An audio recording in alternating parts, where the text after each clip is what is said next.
Olá, bem-vindo ao meu canal. E hoje eu gostaria de refletir com você justamente uma questão que nos pega tanto enquanto seres humanos.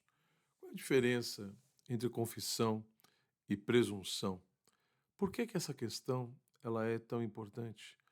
Por que que essa dialética do orgulho e da humildade, ela é algo fundamental na existência humana? Mas antes de entrar nessa questão, de analisá-la, de fazer aqui uma reflexão sobre ela, eu pediria, né, que você possa aí nos ajudar, deixando a sua curtida, seu comentário, né, e compartilhando o nosso vídeo. Isso ajuda muito o nosso canal. Ora, quando nós de fato falamos sobre a distinção entre confissão e presunção, com certeza um autor que pode nos ajudar muito é Santo Agostinho.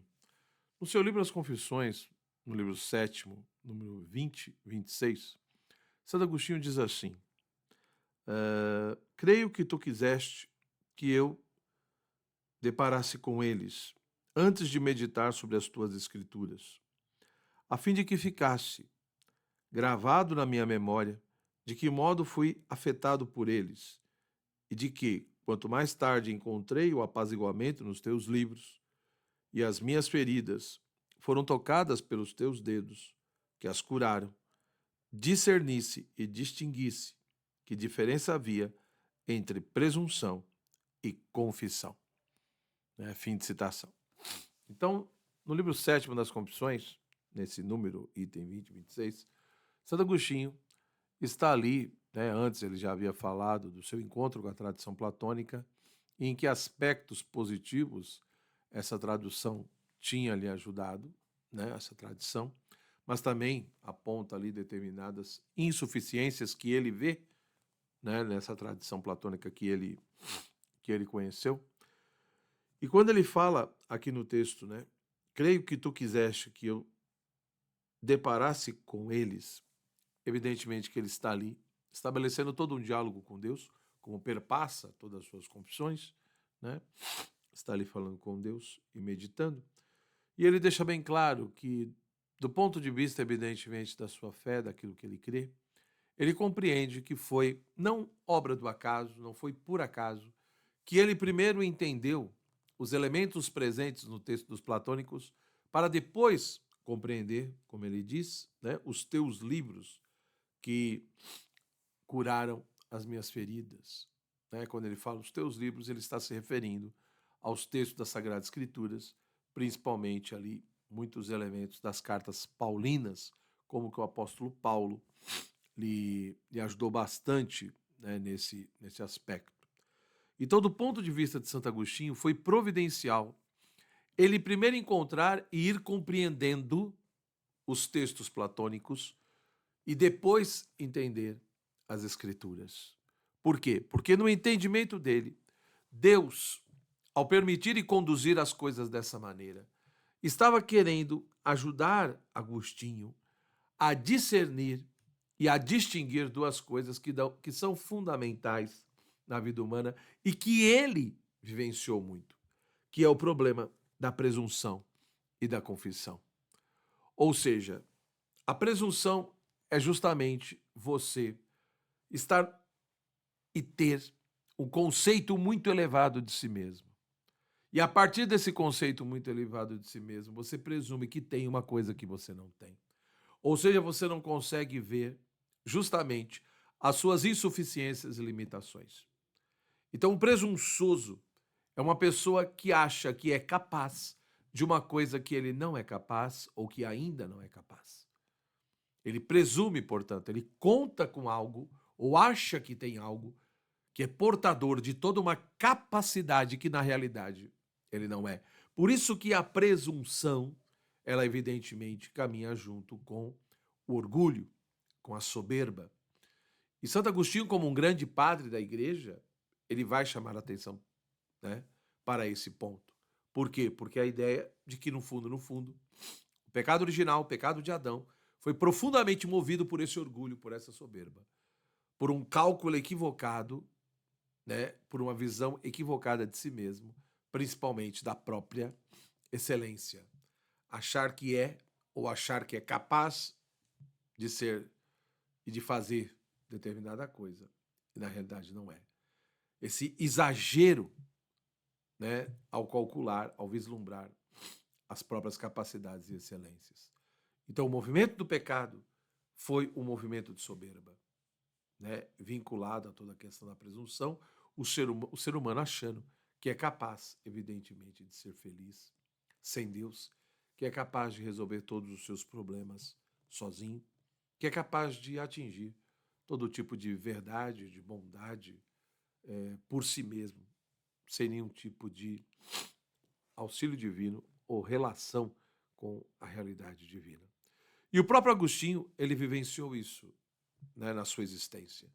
Como ele mesmo narra nas suas confissões, ele vivenciou não só desordens amorosas, afetivas, mas também era uma pessoa extremamente vaidosa, que gostava de ser profundamente aplaudido pelos outros, que tinha uma necessidade horrorosa de ser reconhecido pelos outros.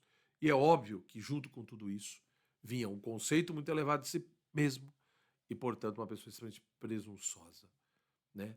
Achava que era extremamente capaz de um monte de coisas que depois ele foi descobrindo com muita dor e sofrimento de que não era capaz.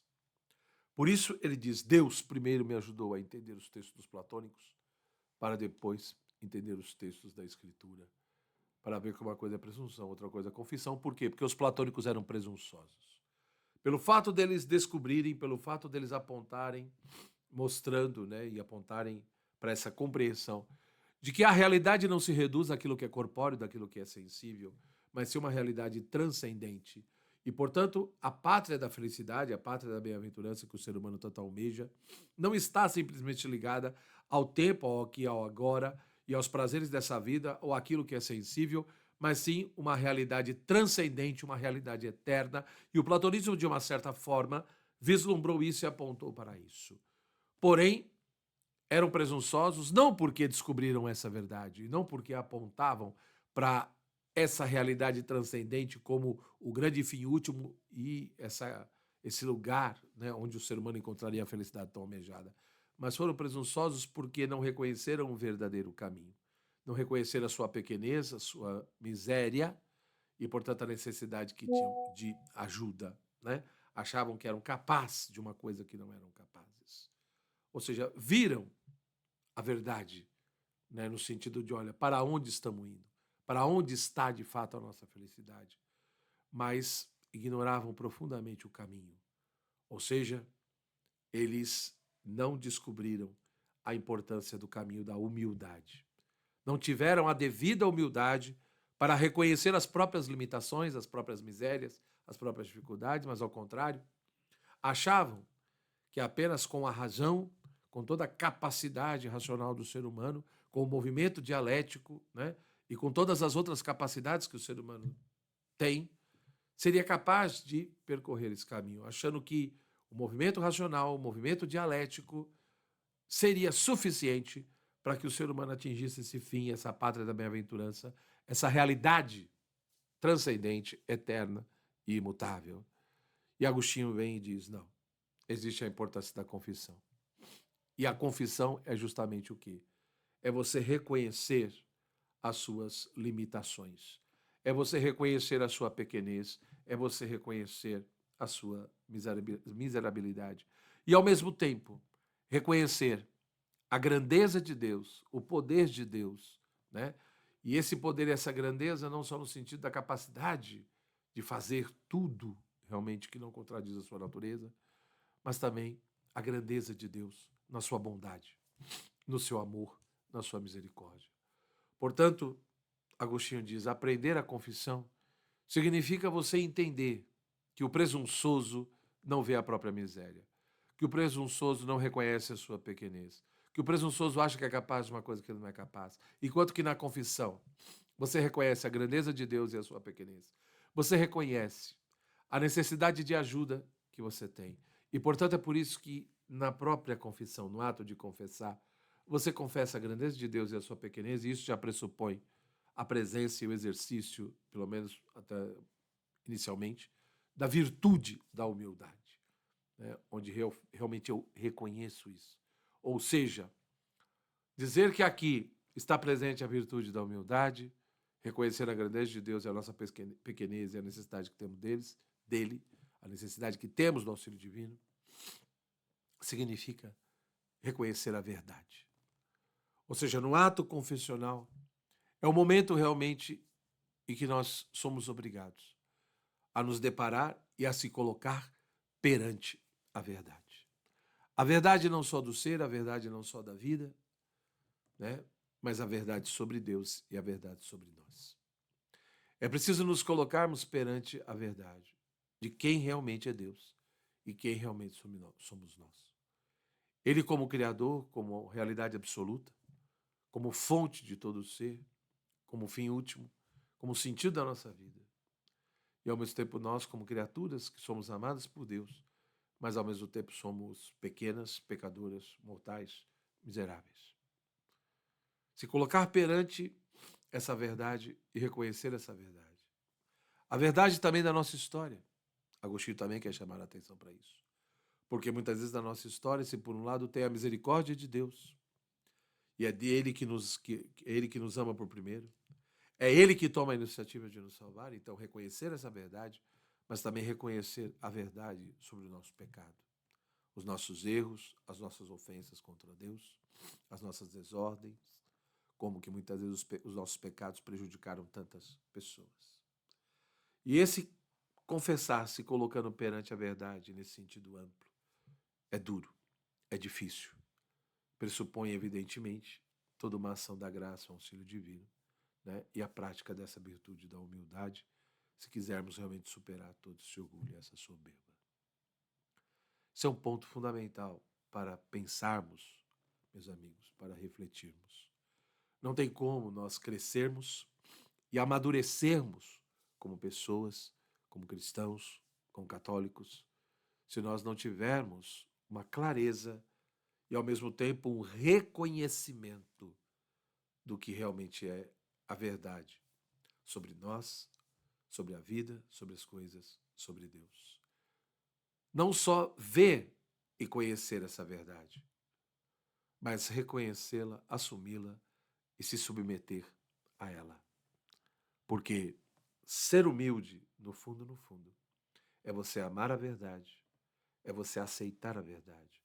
Ou seja, é você aceitar a realidade, tal como ela é, e, portanto, não viver de ilusões e de desejos que muitas vezes são vazios. As pessoas hoje em dia muitas vezes vivem muito mais de desejos, projeções e ilusões do que da realidade e da verdade. E é por isso que muitas vezes nosso sofrimento se amplia tanto.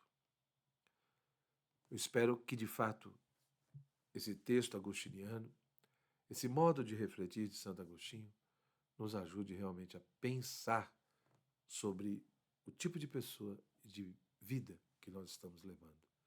Se realmente ainda nós continuamos confundindo confissão com presunção, ou se nós já temos claro que a confissão é uma coisa, a presunção é outra, e que de fato a presunção é um grande problema, mas a confissão é uma grande graça, né, para que nós possamos recomeçar a nossa vida através de um verdadeiro sentido.